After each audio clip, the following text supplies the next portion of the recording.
Hello everyone, welcome back to the channel, and today we'll be discussing if you got an error like this that your Apple ID is not yet been used in iTunes Store. What you need to do if something like this will come up.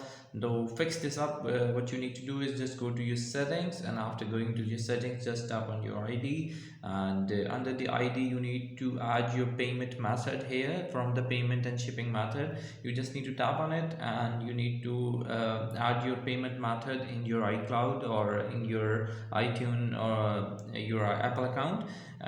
It will ask you for your passcodes, and after giving your passcode it will allow you to add your payment method into it, and it will take for a while. After loading it up, as you can see that it will be showing some load up, and it will ask me to enter your passcode.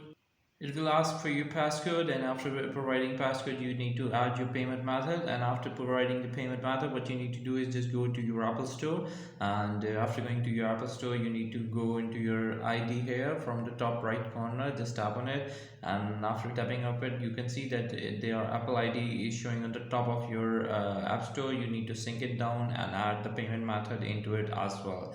In 90% cases your issue will gonna solve out. This issue, the Apple ID is not being used in iTunes Store, is gonna sort out. If it still isn't sorted out, what you need to do is just go to your Apple account. Here from apple.com you need to go to sign in your Apple account iCloud, and you need to check it down for if there's any error or any update is remaining.